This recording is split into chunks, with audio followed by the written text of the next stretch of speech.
Mas marami akong mamatay, mas lalo akong lumalakas. Isang sundalo ang tumakbo upang humarang, ngunit agad na tinapos ni Kiao Mu ang buhay nito. Isang sundalo naman ang sumugod mula sa likod, ngunit nakatagpo rin ng kaparehong kapalaran. Mga mamamana, magbato, utos ng isa sa mga sundalo. Isang ulan ng mga palaso ang bumagsak, ngunit pinaikot ni Kiao Mu ang kanyang sibat ng mabilis, tinataboy ang mga palaso ng madali. Nagtipon ang mga sundalo sa unahan, sumigaw ng pormasyon. Nagpatibay ang mukha ni Kiao Mu habang ang kanyang lakas ay lalong tumindi. Sa isang malakas na pagtulak, winasak niya ang kanilang pormasyon at nagtakbuhan ang mga sundalo sa takot. Isang sundalo ang sumigaw ng takot at nagsabi, "Sino itong halimaw na ito? Sinira niya ang pormasyon natin mag-isa. Ba't ka natatakot? Hindi pa natin ipinapadala ang pinaka-powerful natin," sinabi ni Zhu Wen sa mga sundalo, "huwag mag-atubiling umatras."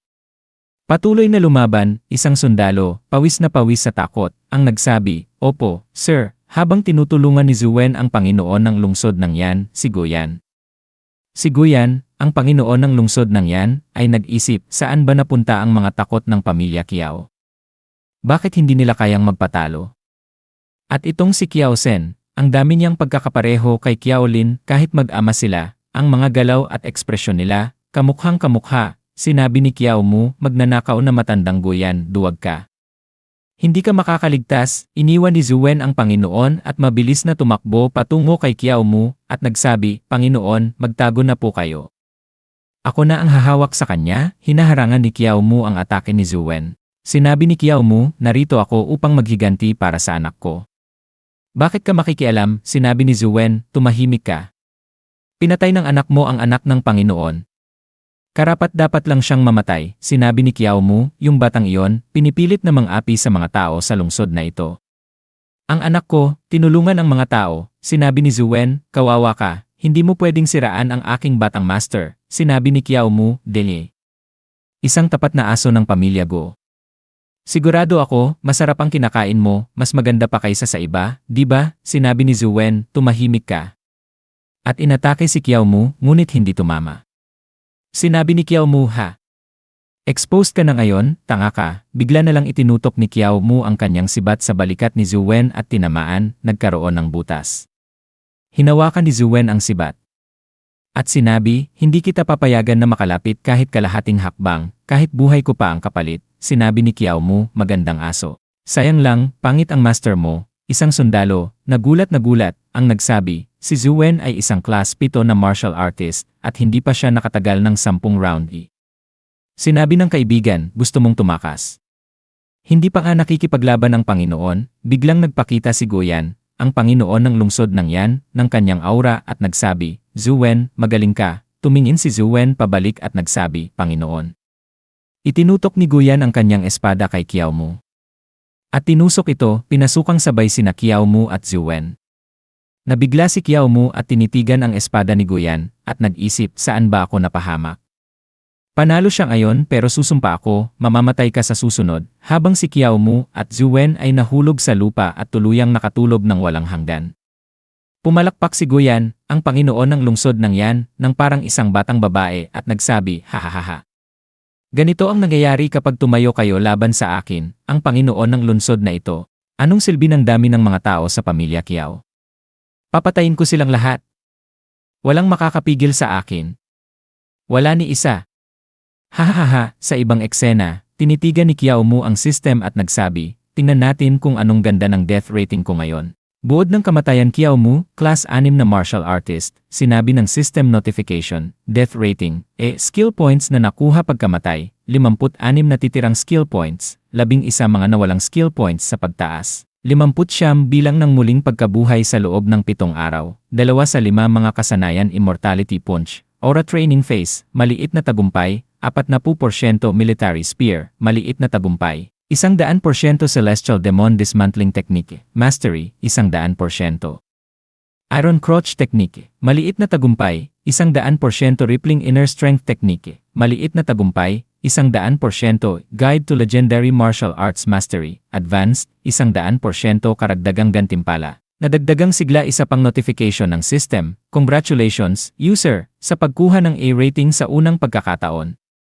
Na-unlock mo na ang kakayahang mag-allocate ng points ng malaya, buod, kabuang kamatayan, 30 mga taon na nabawas sa buhay, 30 natitirang buhay, 58 taon karagdagang gantimpala para sa unang E-rating, 200 points, system updating. Naway magpatuloy ang gumagamit sa pagsisikap at mamatay ng may estilo. Nagulat si Kiao Mu at nagsabi, anong nangyari? Hindi ko alam na bababa ang buhay ko kapag nabuhay akong muli. Pero kahit may hinala na, lahat ng buhay ko ay nawawala ngayon dahil tapos na ang new user protection period o ano. Kung alam ko lang, ilalagay ko lahat ng points ko sa Immortality Punch. Sinabi ni MS No na kapag na-master ang Immortality Punch, makokontrol mo ang sigla mo at pahahabain ang buhay mo, habang iniisip ni Kiao Mu ang kanyang sarili bilang perpektong katawan. Pinakamataas na kagandahan. 8 pack-ebs walang katapusang kaluwalhatian. Sinabi ni Kiao Mu, kung inilagay ko lahat ng points ko sa Immortality Punch, wala na akong isipin. Malapit na akong maging immortal habang nakatayo siya sa tuktok ng bundok at tinuturo ang araw. Iniisip ang sarili bilang pinaka-cool na tao sa buong mundo. Sinabi ni Kiao Mu, buti na lang at maganda ang mga gantimpala ng E-rating, kung hindi, talagang mapapahamak ako habang hawak ang kanyang sibat. Sinabi ni Kiao Mu, wala nang oras para mag-isip pa. Naghihintay pa rin sa akin si Wang Song.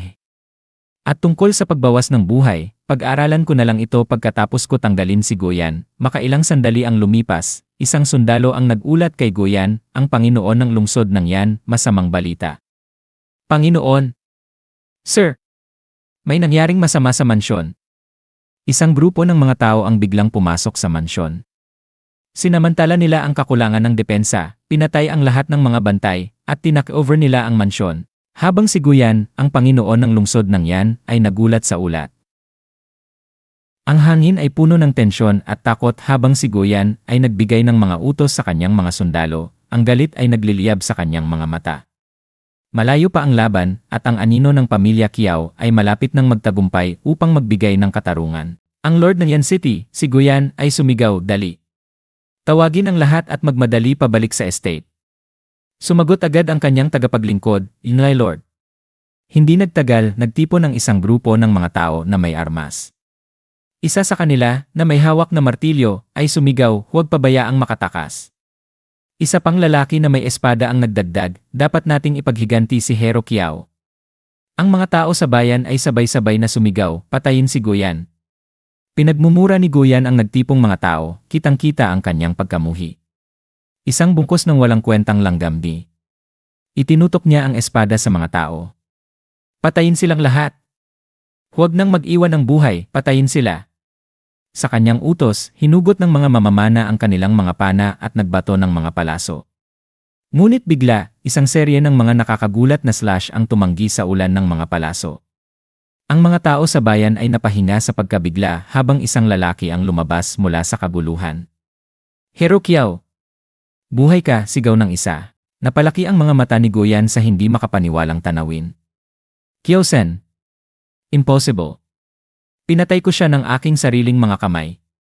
Ang lalaki, na ngayon ay kinilala bilang si Kiao Mu, ay sumugod patungo sa mga sundalo. Goyan, maghanda kang mamatay, sigaw niya. Ang mga tao sa bayan ay nagsimulang magsama-sama sa likod niya, sumisigaw, lahat, sumugod kasama si Hero Kiao. Patayin si Goyan. Kunin ang Yan City.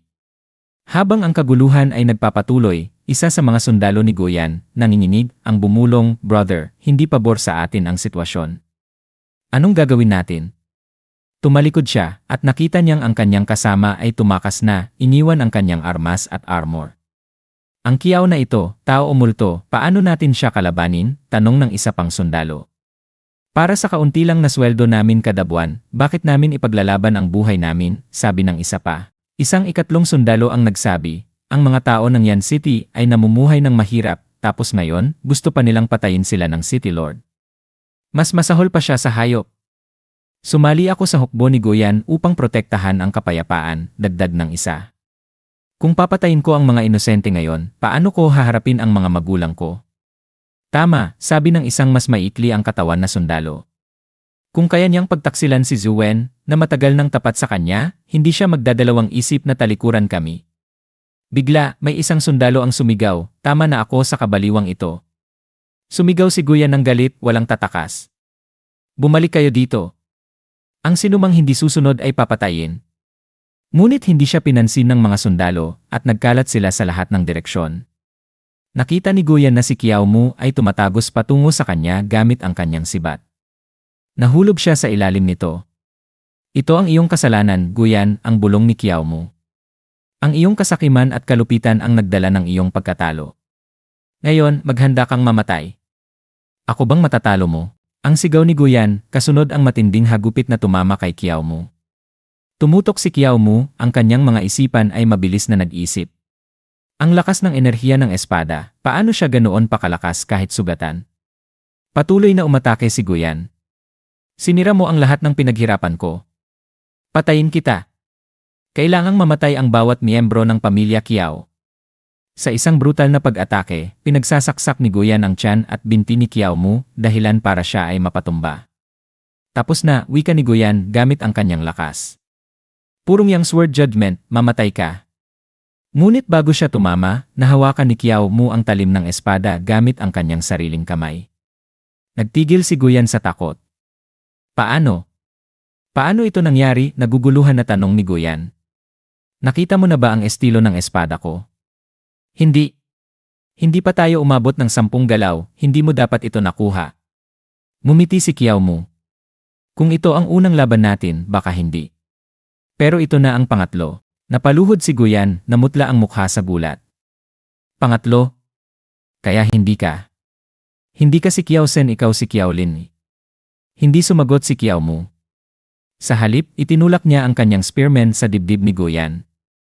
Ang dating makapangyarihang Panginoon ng lungsod ay huminga ng malalim, dumudugo ang labi. Kaya, ako, ang dakilang Guyan, ay pinaglalaruan lang. Bumulagta siya. Itinaas ni Kiao Mu ang kanyang spearman. Patay na si Guyan. Ang pumatay sa kanya ay si Kiao Sen ng pamilya Kiao. Sumabog ang sigawan mula sa mga tao, nag-awitan, Bayani Kiao. Bayani Kiao. Ngunit habang nakatayo si Kiao Mu na may tagumpay, dumadaloy ang dugo mula sa kanyang noo. Bumangon siya at tumumba. Bayani Kiao, isang tao ang sumigaw sa gulat. Nakaluhod si Kiao Mu, lihim na ngumiti. Perpekto. Isang dramatikong pagtatapos. Mukhang makakakuha ako ng rating ulit. Bigla may lumitaw na isang tao, ang hari ng mga magnanakaw, si Wang Songhe. Tito Kiao. Ayos ka lang ba? Sigaw ni Wang Songhe na iniangat siya. Ibaba mo ako, nagmumurang wika ni Kiao Mu. Hindi ko kailangan ng pagliligtas, lalo na mula sa tanga na ito. Makaraan ng ilang oras, isang inis na Kiao Mu ang nakaupo sa kampo ni Wang Songhe.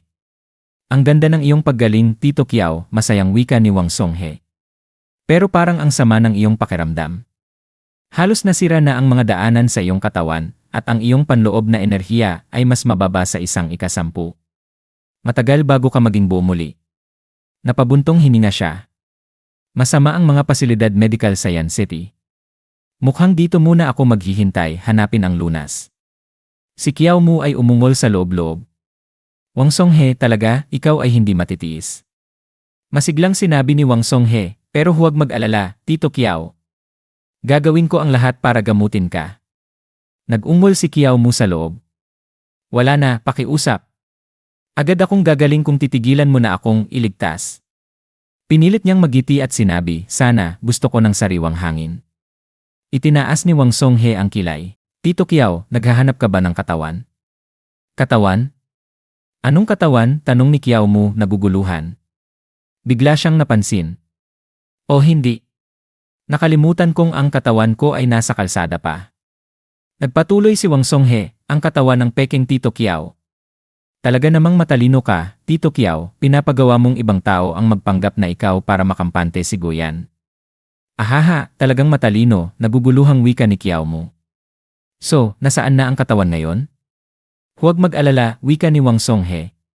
Inilibing na namin ang dakilang mandirigma. Hindi na sayang ang kanyang sakripisyo. Naglagay pa kami ng mga krisantemo sa kanyang libingan. Hindi siya mawawala ng perang papel sa darating na Qingming Festival. Ahaha, talagang maalalahanin ka, wika ni Kiao Mu, pinipilit magpatawa. Agad na nagbago ang paksa, Tinanong niya, Yila the way, may mga martial arts factions pa bang aktibo sa paligid ng yan? Nilingon siya ni Wang Songhe. Wala na, ayon sa kaalaman ko. Pero may mga grupo pa sa Heiang Prefecture. Heiang Prefecture? Nasa Hilaga ba yon? Tanong ni Kiao Mu. Tama, tugon ni Wang Songhe. Mabilis na nag-isip si Kiao Mu. Kaya pala may nararamdaman akong tawag mula sa Hilaga simula nang simulan ko ang Guide to Legendary Martial Arts Mastery. Dapat nasa Heiang ito at baka nandoon din ang pamilya Kiao. Tumayo si Kiao Mu na puno ng determinasyon at sinabi, sige. Papatungo na ako sa Heiang Prefecture ngayon. Ingatan mo ang yan. Ngayon, sigaw ni Wang Songhe. Pero hindi pa gumaling ang mga sugat mo. Bakit hindi mo nalang hintayin? Wala na akong magagawa dito, sagot ni Kiao Mu. Baka makahanap ako ng lunas sa Heiang. Nag-aalangan si Wang Songhe. CJ. Sa isip ni Kiao Mu, tinatawanan ko lang siya, baka sakaling mawala ka sa aking harapan, Wang Songhe. Wait, biglang wika ni Wang Songhe. Kung magpapatuloy ka, hayaan mong magsulat ako ng rekomendasyon. May kaibigan akong si Shen Qinghe, isang opisyal sa Heiang City. Matutulungan kanya makahanap ng trabaho. Nagulat si Kiao Mu. Ha? Magnanakaw ka ba? Paano ka may mga kaibigan sa gobyerno? Pareho ka bang nagtatrabaho sa magkabilang panig ng batas? Hinagod ni Wang Songhe ang balikat. Kaibigan ko siya mula pa noong nakaraan. Walang anuman. Napabuntong hininga si Kiao Mu. Ganito ka talaga. Ang doktor na hindi naging opisyal ay hindi rin magiging magandang magnanakaw. Dagdag pa niya, sabihin mong ang pangalan ko ay Kiao Mu. Kilala masyado ang pangalan ni Kiao Sen dahil sa pagpatay kay Guyan at mas mabuti kung hindi ako makikilala. Nakuha, wika ni Wang Songhe at nagsulat ng liham. Ibinigay ito sa kanya ng may ngiti.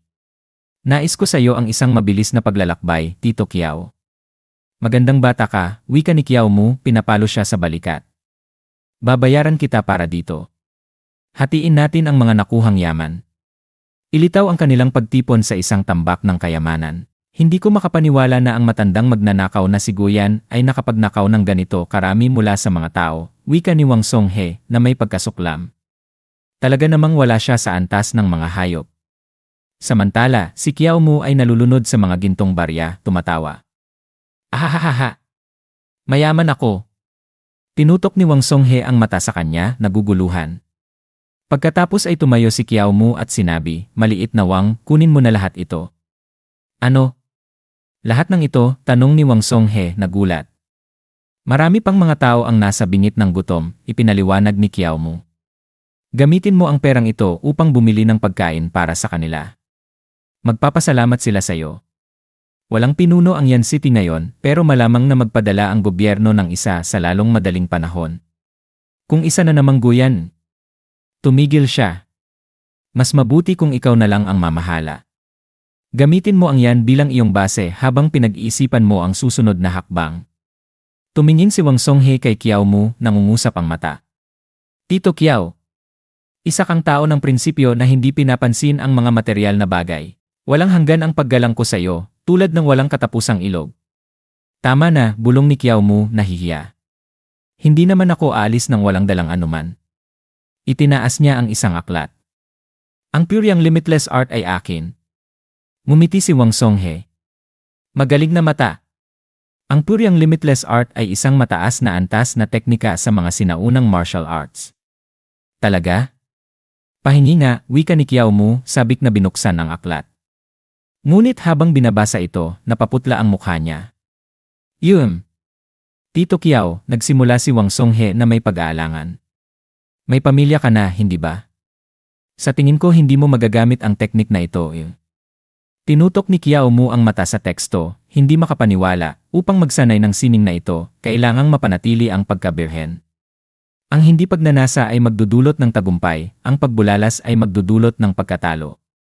Tandaan, ang sariling pagpapalabas ng kaligayahan ay itinuturing ding pagkatalo. Isinara ni Kiao Mu ang aklat ng malakas, ninangat-ngat ang mga ngipin. Damn it, Guyan! Tinutok ni Kiao Mu ang mata sa aklat ng Pure Yang Limitless Art, naguguluhan. Ano nang ibig sabihin nito na hindi ko magagamit? Nasa katawan ako ng isang 15 taong gulang na hindi pa matagal. Nagkunot siya ng noo. Hindi ko kayang mawalan ng kahit isang patak ng aking internal yang kung gusto kong magsanay ng arteng ito. Paano ko magtitiis, ako na masigla pa? Nakita ni Thief King Wang Songhe ang kalituhan ni Kiao Mu at naglabas ng isa pang aklat. Tito Kiao, bakit hindi mo subukan ang mortal body transformation technique na ito? Itinaas ni Kiao Mu ang kilay. At ano naman iyon? Ngumiti si Wang Songhe. Isa itong makabagong teknik na nilikha ng isang makapangyarihang martial artist. May iba't ibang antas ang aklat na ito, bawat isa ay humihirap. Ang mga unang bahagi nito ay naglalaman ng mga kamanghamanghang teknik na pinagsasama ang makeup, facial transformation, at bone shrinking methods. Kapag natutunan mo ito, magagawa mong kontrolin ang katawan mo at baguhin ang hitsura mo ng eksakto. Maaari mong maging kahit sino. Tumingin si Kiao Mu na may interest. Parang 72 transformations lang din ito, naisip niya. Ang 72 transformations ay isang alamat na teknik na kabilang kay Sun Wukong, ang Monkey King mula sa Journey to the West, na nagpapahintulot sa kanya na magbago ng anyo kung anuman ang nais niyang maging. Nagpatuloy si Wang Songhe, mabigat ang nilalaman nito at nangangailangan ng oras upang matutunan. Bakit hindi natin ito pag-aralan pagkatapos mong gumaling? Pagkatapos, maaari ka nang tumuloy sa Heian Prefecture. Isip ni Kiao Mu, sinusubukan na naman akong pigilin dito. Hindi ko kakayanin kung maghihintay pa ako. Agad niyang kinuha ang aklat at tumakbo, sumigaw, Ginoo Wang, talagang malaking tulong ka, at babayaran kita ng 10 ulit sa hinaharap. Paalam! Pinanood ni Wang Songhe ang pag-alis ni Kiao Mu, may kaunting pride. Mabuti, magkikita tayo muli balang araw. Hihilingin ko sa kanya na sumali sa plano ko noon. Ilang sandali ang lumipas, dumating si Kiao Mu sa isang bahay. Binuksan niya ang pinto at tinawag, Binibining Snow. Pumasok siya at tiningnan ang paligid. Umalis na ba si Binibining Snow? Bigla, lumitaw si Binibining Snow mula sa likuran, dahan-dahang nilapitan siya. Pinindot niya ang kanyang dibdib laban sa likod ni Kiao Mu at tinakpan ang kanyang mga mata. Hindi pa lumilipas ang 7 araw. Saan ako pupunta? Lumiko si Kiao Mu, tumatawa. Haha! Ngayon mismo ang 7 araw. Naalis ko na ang matandang iyon, si Guyan. Inabot niya ang mga kamay ni Binibining Snow at mumiti ng mahinahon. Ngunit napansin niya ang isang bagay. Enan? Binibining Snow, bakit ka nakasuot ng ganito? Bahagyang namula si Binibining Snow, naramdaman ang tingin ni Kiao Mu. Kiao Mu, may dala ka bang bag? Ikaw ba? Tinutok ni Kiao Mu ang mata sa kanya, kinakamot ang ulo. Well, plano kong pumunta sa Heian Prefecture upang maghanap ng legendary martial artist at ang kalahating bahagi ng Book of Immortality Punch. Kaya siguro maghihiwalay tayo sandali. Nagulat si Binibining Snow. Heian Prefecture. Ano namang koinsidensya? Pumupunta rin ako doon. Coincidence, ngumingisi si Kiao Mu ng malisyoso. Talaga? Sigurado ka ba hindi lang dahil mismo ako? Lihim kang na-obsessed sa akin, aminin mo na, humaplos si Binibining Snow. Hindi nga. Ang Heian Prefecture ay tahanan ng maraming immortal families. Perfect ito para sa isang tao na nais ipakilala ang sarili sa daan ng mga immortal. Itinaas ni Kiao Mu ang kilay, nagpakita ng peace sign talaga. Namula si Binibining Snow sa hiya. Humph! Maniwala ka o hindi? Paalam na. Humarap siya upang umalis. Binibining Snow, nagbibiro lang ako, sigaw ni Kiao Mu mula sa likuran. Huwag ka magalit sa akin, Binibining Snow. Samantala, sa estate ni Shen Qinghe sa Heian Prefecture, dumating si Kiao Mu at inihayag, ako si Kiao Mu, narito upang bisitahin si Magistrate Shen batay sa rekomendasyon ni Ginoo Wang. Pinagmasdan siya ni Magistrate Shen Qinghe, itinaas ang kilay. Talaga bang nirekomenda ka niya? Sinabi niyang malubha ang iyong mga sugat, pero mukhang maayos ka naman sa akin. Kinamot ni Kiao Mu ang ulo. Well, komplikado. Pumunta ako sa labas at nag-level up, naisip niya, pero naabot ko na ang beginner level sa Puryang Limitless Art at Mortal Body Transformation. Pinagmasdan siya ni Shen Qinghe ng mabuti. Nasaan si Ginoo Wang ngayon? Sumagot si Kiao Mu, si Ginoo Wang ay nakatira sa bundok at mahirap hanapin. Nakilala ko lang siya sa pagkakataon. Pumikit si Shen Qinghe. Isang pagkakataon na pagkikita, ha? Sige, hindi ko na itatanong pa kung ayaw niyang magbukas ng higit pang detalye. Pero sayang talagang bumalik ang mga alaala sa pagsusulat niyang ito. Kung hindi dahil sa mga gamot na ipinayo niya, na isinulat gamit ang ganitong estilo, matagal na sana akong patay. Tumigil siya sandali pagkatapos ay dagdag pa niya, walang anuman. Kung nirekomenda ka niya, tiyak ay mapagkakatiwalaan ka. Bagamat kasalukuyan lang kaming naghahanap ng mga clerk at constables. Pili ka na. Nag-isip si Kiao Mu sandali. Isang constable. Mas malaya silang makagalaw, magsiyasat, at mangalap ng impormasyon. Maari itong magamit para matutunan ang tungkol sa mga martial arts factions sa lugar. Maging constable na lang ako, nagpasya si Kiao Mu.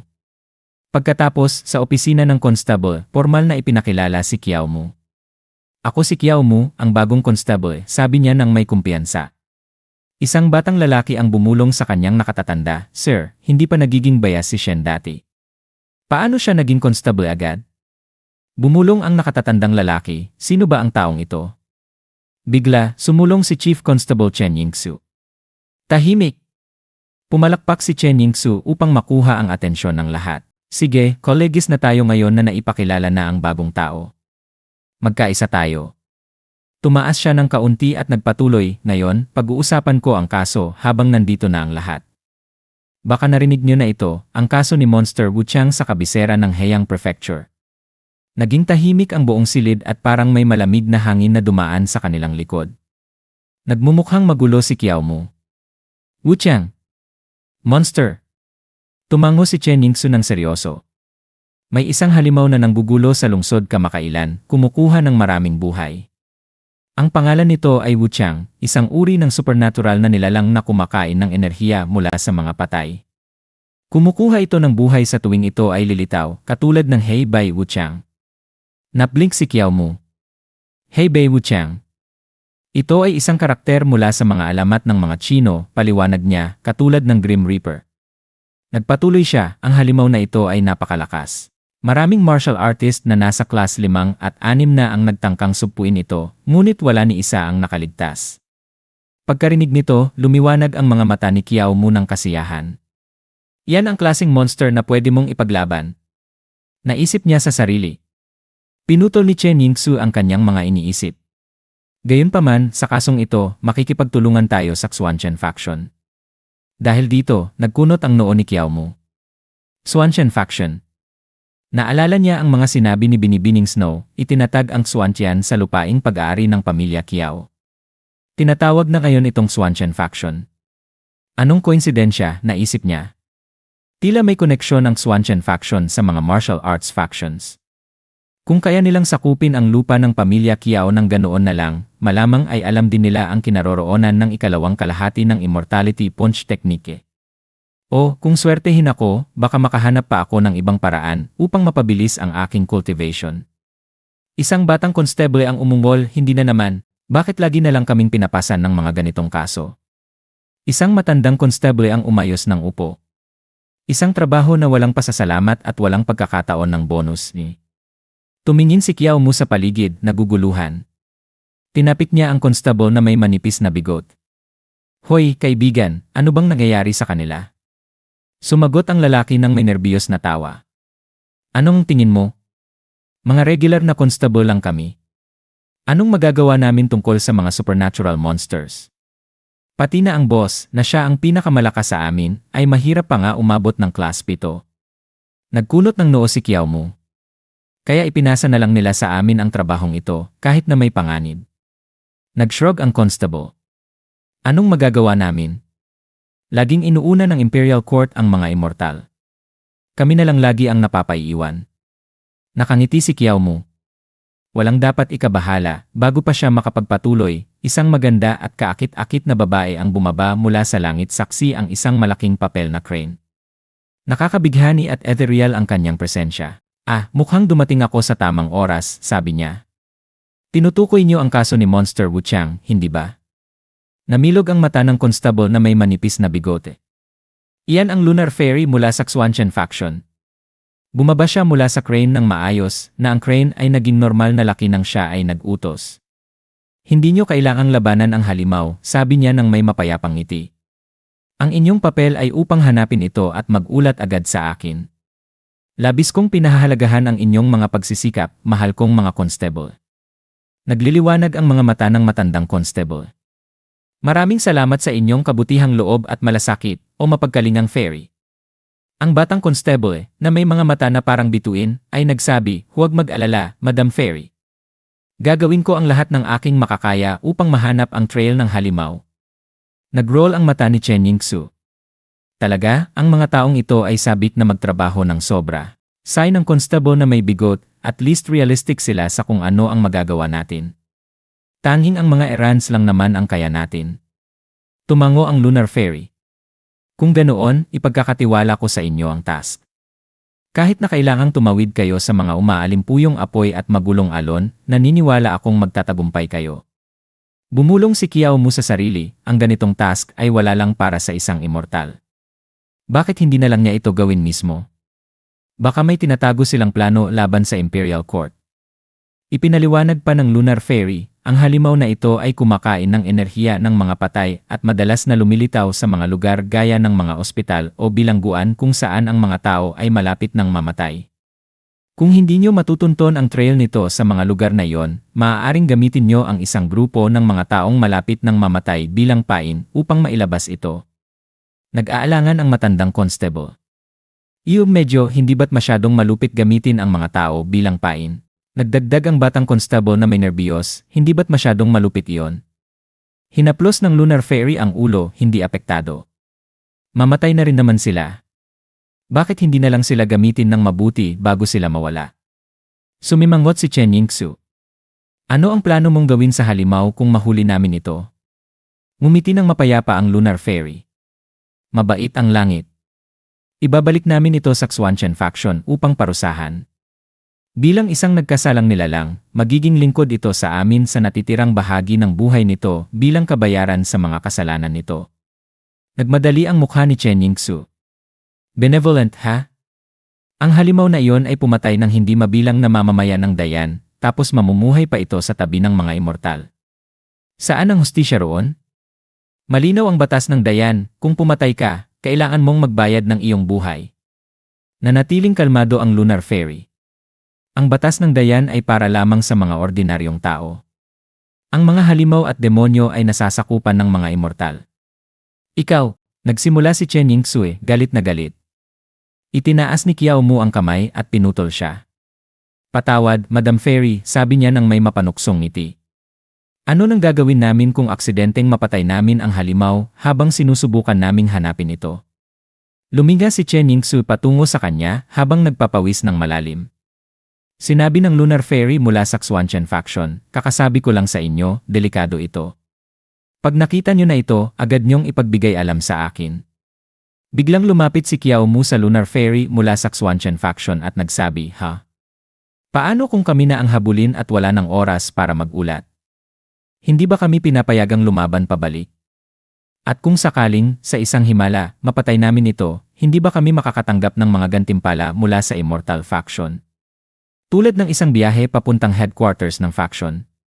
Sumagot ang Lunar Fairy mula sa Xuanchen faction ng seryoso, ang mga lupain ng mga immortal ay hindi para sa mga mortal upang durugin. Bumulong si Kiao Mu sa sarili, girari isang grupo ng mga mayabang na salbahe. Mukhang kailangan ko pang maghanap ng ibang paraan para mag-imbestiga sa Xuanchen faction. Sinabi ng Lunar Fairy mula sa Xuanchen faction, tama na ang araw na ito. Nais kong makarinig ng balita tungkol sa halimaw sa loob ng 3 araw. Maghihintay ako. Inilabas niya ang kanyang papel na crane na lumaki muli. Saksi niyang sinakyan ito at lumipad papunta sa langit. Tanong ng matandang constable, Boss, anong gagawin namin? Talaga bang maghahanap tayo ng mga taong malapit ng mamatay? Sumagot si Constable Chen Yingsu ng matatag, ang pamahalaan ng dinastyang Dayan ay hindi sumusunod sa mga utos ng mga immortal. Magpapatuloy kayo sa paghahanap sa loob ng lungsod at walang ititira ni isang bato na hindi pinaikot.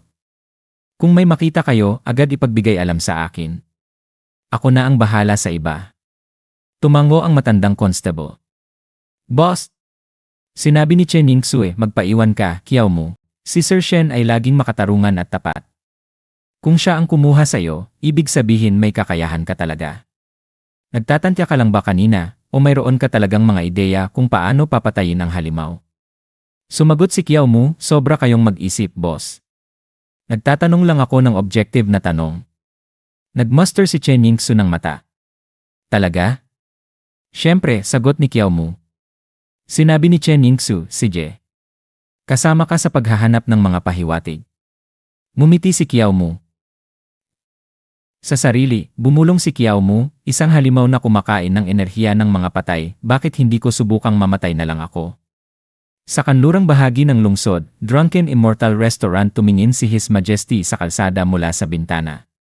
Biglang may kumatok. Pumasok, sabi ni His Majesty. Pumasok si Flying Fish Guard Chuxing at Yumuko.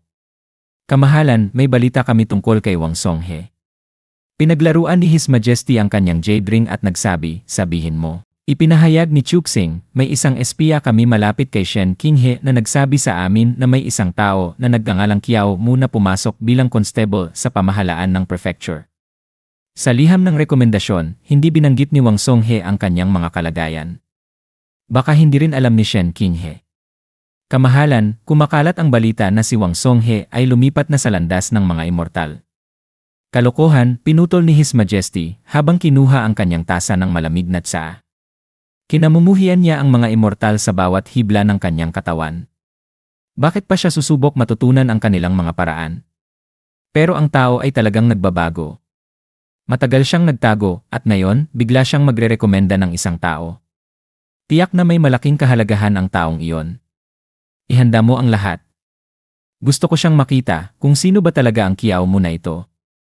Sa Qingluan Peak, Taoist Temple, mumiti si Elder Lingling ng mahinahon kay Miss No Kantsu. Bata ka pa nung huling makita kita. Isang dekada ang lumipas ng mabilis. Dumating ka nga, kaya't ang kapalarang ito ay iyo. Elder Ling. Nag-atubiling sinabi ni Kantsu. Nagpatuloy si Lingling, alam ko ang nangyari sa pamilya Kiao. Ang landas ng mga immortal o ang landas ng martial arts, wala namang masama sa mga iyon.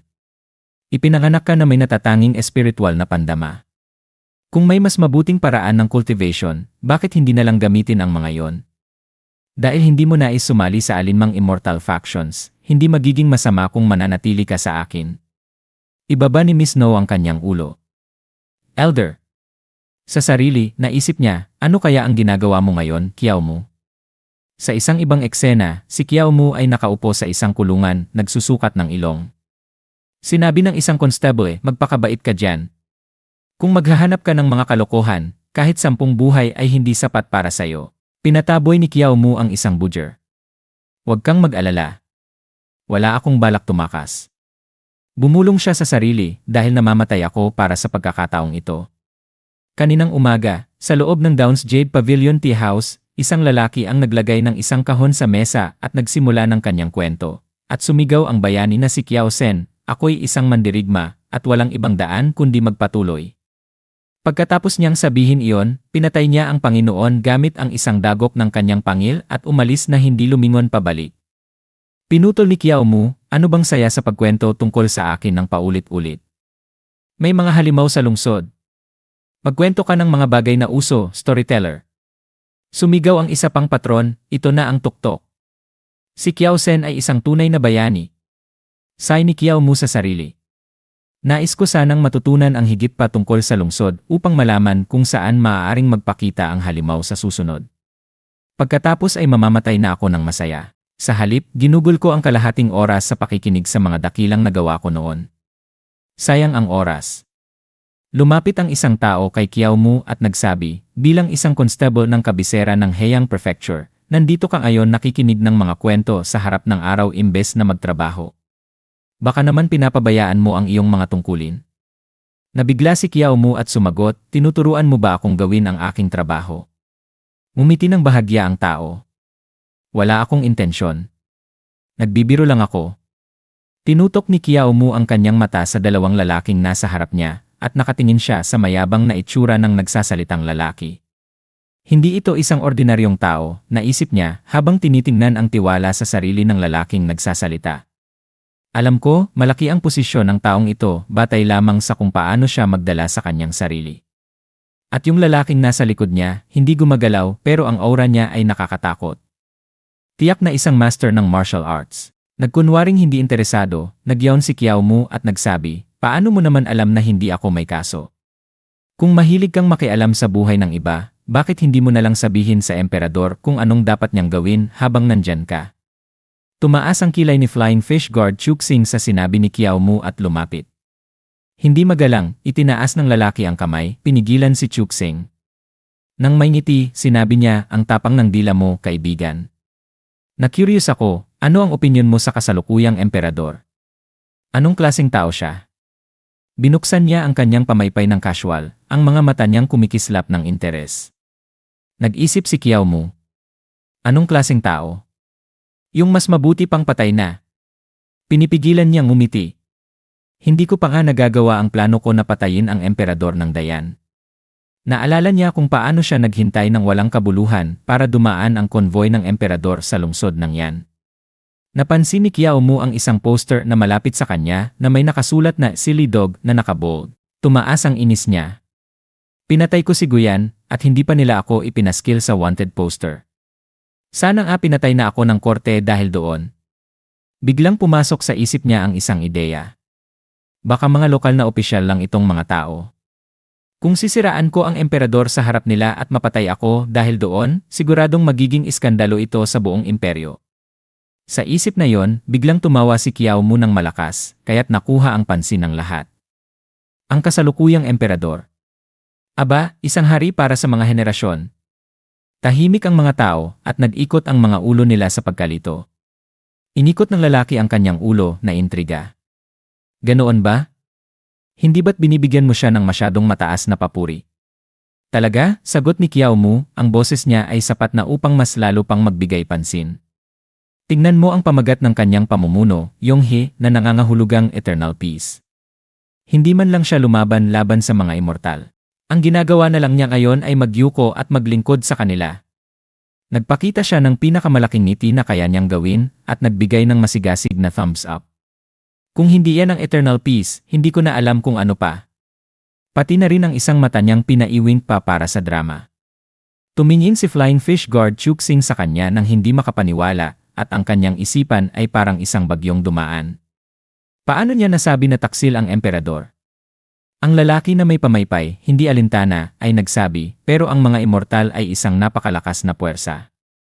Pati ang mga legendary martial artist ay hindi nakatagal laban sa kanila at isang hukbo ng 100,000 ang tuluyang winasak.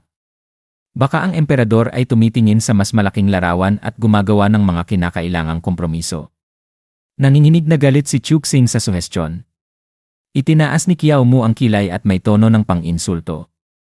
Kaya't ibig mong sabihin may magandang plano ang emperador na itinatago niya, di ba? Pero halina't harapin natin, ang mga kompromiso ay hindi maiiwasan kapag hindi ka malakas. May malaking pagkakaiba nga, pero sa pagitan ng pag-atras upang makapag-ipon ng lakas at pagbibigay sa bawat hiling nila. Parang tinamaan ng suntok ang lalaki na may pamaypay sa mga salita ni Kiao Mu at napansin na tumigas ang kanyang ekspresyon. Nagpatuloy si Kiao Mu. Kalahati ng lungsod ng yan ay hindi matitirhan. Wala nang ibang magagawa ang mga tao kundi magnakaw para lang mabuhay. Kumuha siya ng maruming panyo at kinagat ito ng malakas, kasabay ng mga luha na dumaloy sa kanyang mata. Alam ng Panginoon at wala siyang ginawa at pati ang Imperial Court hindi rin magaling. Itinaas niya ang kamao at sumigaw, hustisya. Nagsimula magbulungan ang mga tao at ang pansin nila ay nakatutok kay Kiao Mu. Ang emperador ay nagsasabing namumuno siya sa utos ng langit, patuloy ni Kiao Mu na tumataas ang boses. Pero iyon ay nangangahulugan ng isa lang, na ang mga tao ay walang halaga kundi parang mga hayop na isasakripisyo kapag hinihiling ng mga immortal. Ang mga sibilyan ay naghihirap at ang Imperial Court ay hindi gumagalaw. Ilang lungsod pa ba ang naghihirap tulad ng yan? At ito ang tinatawag nilang anak ng langit na inaangkin ang pagiging mataas sa lahat ng tao. Hindi na kayang pigilan ni Chuxing ang galit at pumutok ang inis niya. Binangga niya ang mesa. Walang hiya. Hindi makatotohanan. Lumingon si Kiao Mu at tinutok ang daliri sa kanya habang may ngiting pang-insulto. Ano bang ikinagagalit mo? Alam ng lahat na ang emperador ay sumusunod lang sa mga immortal. Pati mga tirahan nila, itinayo niya sa bawat pangunahing lungsod. Napakalinaw ng paboritismo. Manahimik ka, sigaw ni Chuxing na nanginginig sa galit. Paano mo kami minamaliit ang emperador? Patunayan mo, sabi ni Qiao Mu habang may smirk. Ang emperador ay isang alipin ng mga immortal. Nagsimulang kumalat ang mga bulong-bulungan sa paligid. May isang nagsalita, ang boses ay may halong paghanga at hindi makapaniwalang tono. Saan kaya galing ang lalaking ito na may ganitong lakas ng loob na insultuhin ang emperador ng harapan? Ang isang matandang tao sa crowd ay tumawa at inalog ang ulo. Ngayon ito, mas nakakaaliw pa kaysa sa karaniwang kwento ko tuwing tea time. Pinagmasdan ni His Majesty si Qiao Mu, ang kanyang mga mata ay nakatingin ng matalim. Gumaan ang isip niya at napaisip siya. Ginagawa niyang masyadong halata. Baka nalaman niya kung sino ako at ginagawa ito ng may layuning sinasadya. Ang kanyang isip ay naglakbay pabalik sa nakaraan. Baka ito nga ang nararamdaman ni Wang Songhe, ang dating ministro ng katarungan. Pinili ni Wang Songhe ang kamatayan, umaasa na mauunawaan ng yumaong emperador na hindi siya kailanman susuko sa mga immortal. Bumuntong hininga siya ng palihim. At ngayon, ang mundo ay naging eksakto tulad ng kanyang hinulaan. At ang lalaking ito siya ang inirekomenda ni Wang Songhe. Biglang pumasok sa isip niya ang isang ideya. Sa ilang sinaunang dinastya ng China, ang parusang kamatayan ay ipinapatupad lamang sa pagitan ng autumn equinox at spring. Alam kaya niyang ganito rin? Ang flying fish guard na si Chuxing, na galit pa, ay itinutok ang kanyang espada kay Qiao Mu. Ayon sa mga batas ng Dayan, ang mga tumutulig sa kay His Majesty sa harap ng publiko ay haharap sa pagkakaaresto at pagkapugot ng ulo sa taglagas. Tiningnan ni His Majesty si Chuxing at tumawa. Pati si Chuxing, na karaniwang kalmado, ay nawala na ang kanyang pasensya. Napakahusay nitong lalaking ito sa pagpapagalit sa mga tao. Inilipat niya ang kanyang tingin kay Qiao Mu at inobserbahan siya. Bakit siya parang gustong mamatay? Nakatayo si Qiao Mu ng matatag, ang boses ay hindi matitinad. Nanindigan ako sa bawat salitang sinabi ko. Kung may parusa, ako na lang, huwag na ang iba. Biglang isinara ni His Majesty ang kanyang pamaypay, at ang ekspresyon niya ay hindi mabasa. Itigil mo na, utos niya, ang tono ay matalim. Nagdalawang isip si Chuxing at ibinaba ang espada habang si His Majesty ay umiwas. Wala itong alam tungkol sa bansa. Ipinapakita lang nito ang sarili para makuha ang atensyon. Umalis na ako. Paalam. Napabuntong hininga si Qiao Mu, ang mga saloobin ay mabilis na dumaan. Ano? Hinugasan ko pa ang leg ko para sa okasyong ito, tapos basta-basta mo na lang akong pagpapakawalan. Umubo si emperador ng mahina. Off. Mabilis na tumakbo si Chuxing sa kanyang tabi. Your Majesty, okay lang po ba kayo? Ipinagwagas niya ang kamay. Medyo nahirapan lang akong huminga. Hinapit ni Qiao Mu ang kanyang mga kamao at mental na sumisigaw. Hindi, huwag kayong umalis. Pwede ko pang lalapastanganin ng mas malupit. Biglang pumasok ang isang sundalo sa eksena. Sino dito ang si Qiao Mu? Agad na itinaas ni Qiao Mu ang kamay na may labis na kasabikan. Ako. Ako iyon. Nagmatigas ang ekspresyon ng sundalo. May nagulat na naglakas loob kang laitin si His Majesty sa publiko. Sumama ka sa akin o, inaaresto mo ako, di ba? Tinapik ni Qiao Mu at parang tumatalon. Halika. Hindi ako lalaban. Makaraan ng ilang sandali, nasa piitan si Qiao Mu, nakasandal sa mga rehas, at tinutukso ang mga gwardiya.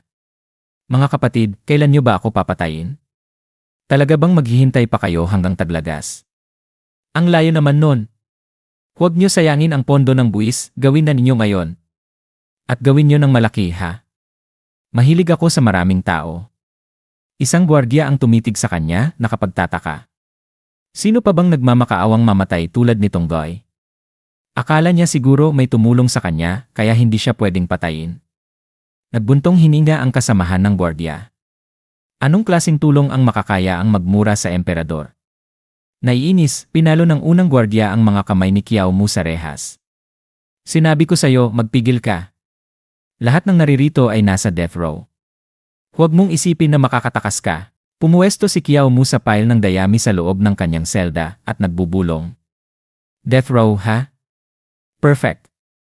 Mukhang dito nga ang tamang kulungan. Tumingin siya sa paligid ng madilim at basang selda. Kung ang nilalang na iyon ay naakit sa enerhiya ng mga patay dito ito lilitaw. Mula sa sulok ng selda, narinig niya ang isang mahina at magaspang na ubo. Lumingon siya, nagulat sa tunog, ngunit natigilan siya nang makita ang dalawang kumikislap na mata na kulay berde. Isang malaking pusa ang lumabas mula sa anino, makintab at itim ang balahibo. Nakatingin ito direkta sa kanya, hindi kumukurap. Tapos, sa katahimikan, naglabas ito ng malambing at halos malumanay na nyo. Lumapit ang pusa sa matandang lalaki, at nagbigay ng isang malumanay na nyo. Tiningnan siya ng matanda at nagbulong, pusa lang. Paano ka na parito? Sumagot ang pusa ng isa pang inyo. Hinawakan ng matanda ang pusa gamit ang nanginginig na mga kamay at bumulong, sa dami ng mga nakatabi sa death row, parang wala nang kaibahan ang lugar na ito sa kalaliman ng impyerno. Ang mga daga, marumi at hindi maganda sa kalusugan ang kainin. Hayaan mong ilabas kita mula rito. Tinangkang ihagis ng matanda ang pusa, ngunit nawala ang balanse at natumba siya. Uncle, ayos ka lang, sigaw ni Kiao Mu, tumakbo papunta sa tabi ng matanda. Ang matanda, naduguan mula sa mga sugat, ay pilit ngumiti at nagbigay ng thumbs up. Ayos lang ako. Noong mga araw ko, tinatawag nila akong Thief Saint. Kilala sa buong martial arts world, nagnanakaw sa mayayaman upang matulungan ang mga mahihirap. Pinakita niya ang kanyang malutong at kutit na mga braso, at nagpatuloy, noong isang beses, nakipaglaban ako sa isang martial arts master na nagtatrabaho para sa isang makapangyarihang pamilya. Tumagal ako ng daan-daang rounds. Pero mukhang malala ang mga sugat mo, nag-aalala na sabi ni Kiao Mu. Walang kwenta, sagot ng matanda. Ang isang maliit na pagkahulog ay hindi makakasakit sa Thief Saint. Gagawin ko pa ring bayani kung hindi lang dahil sa isang maliit na pagkakamali na naging sanhi ng aking pagkakahuli. Bumulong si Kiao Mu, huwag ka nang magkwento, uncle. Kitang-kita na ang malapit mo ng katapusan. Tumawa ang matanda, ngunit mahina na. Noong isang beses, ninakaw ko ang isang mayamang negosyante ang bahay na tinitirhan ko noong bata pa ako. Nawala ang boses niya habang siya ay bumagsak, at ang kaluluwa ay kitang-kita na umaalis mula sa katawan. Uncle, tawag ni Kiao Mu na walang silbi. Biglang kumislap ang pusa at hinawakan ang katawan ng matanda. Ang enerhiya ay nagsimulang dumaloy mula sa katawan ng matanda patungo sa pusa. Ano ang ginagawa mo? Sigaw ni Kiao Mu, sinusubukang sapilitan kick ang pusa. Ngunit mabilis itong tumakbo palayo, kaya't naiwan si Kiao Mu na tinitingnan ang pulso ng matanda. Patay na siya ni. Bulong ni Kiao Mu ng malungkot. Sabi ni Constable Chen dati, ang enerhiya ng mga patay ay nagpapalakas sa mga halimaw. Pwede kaya itong pusa na isa sa mga wuchang na nilalang? Napansin ni Kiao Mu ang pusa na malapit pa, at tinanong ito, halika, patayin mo ako. Hindi ba't mahilig ka sa pagkain ng patay? Ang pusa, na ngayon ay puno ng kapangyarihan, ay nagtilt ng ulo, naguguluhan. Mew! Halika, sumugod ka. Labanan mo ako hanggang sa kamatayan, dito mismo, ngayon na, pang-uyam ni Kiao Mu. Ngunit imbes na sumugod, tumalon ang pusa sa braso ni Kiao Mu at umungol ng malambing. Ha? Bulong ni Kiao Mu, sinusubukang itaboy ito. Ano ba nang nangyari sa'yo? Dapat isang walang kaluluwang halimaw ka. Bakit ka ganyan ka-cute? Tumigil siya, nag-iisip, sandali baka naakit ito sa akin kasi malapit na akong mamatay. Bago pa siya kumilos, pumasok ang isang magistrate kasama ang constable. Saan ang preso na si Kiao? Tanong ng magistrate. Dito po, sagot ng constable at pinauna si Kiao Mu. Kiao Mu, nagsimula ang magistrate, mukhang may hindi pagkakaintindihan. Dumating ako para palayain ka. Ano? Sumigaw si Kiao Mu, kitang-kita ang galit. Nagtrabaho ako ng husto para maaresto, at ngayon palalayain niyo ako. Nag-freeze ang magistrate at constable sa takot habang madaling binilog ni Kiao Mu ang mga rehas ng piitan. Alisin ang mga posas, utos ng magistrate, ang pawis ay dumadaloy mula sa kanyang mukha. Habang tinatanggal ang mga posas, ang magistrate ay nagbulong, pwede siyang makatakbo anumang oras pero nanatili. Kahit paminura niya ang emperador, pinalaya pa rin siya sa atas ng hari. Hindi natin siya dapat gawing kalaban. Bumuntong hininga si Kiao Mu. Sige, maghahanap na lang ako ng ibang paraan para makabalik sa kulungan. Ulit, manghang-manghang tanong ng constable. Bago umalis, tumuro si Kiao Mu sa katawan ng matanda. Iburol siya ng maayos. Namatay siya dahil sa pagkahulog. Naman, tinitiyak ng magistrate. Si Constable Kiao ay may mabuting kaluluwa. Habang sila ay umaalis, naiisip ni Kiao Mu, ngayon, saan na nagtago ang halimaw na pusa. Habang ang madilim na anino ng demonyong pusa ay nanatili, pinagmamasdan sila sa pag-alis, na puno ng tensyon ang hangin. Sa labas, hinarap ni Shen Qinghe, ang magistrate ng Heyang Prefecture, si Qiao Mu na may tinig ng pagkabigo. 2 araw pa lang simula nang magsimula kang magtrabaho.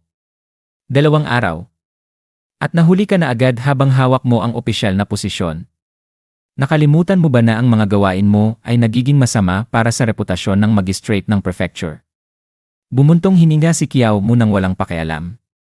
Alam mo naman kung anong klaseng tao ako, sir. Inaresto ko ang sarili ko nang may layuning mag-ambush sa piitan.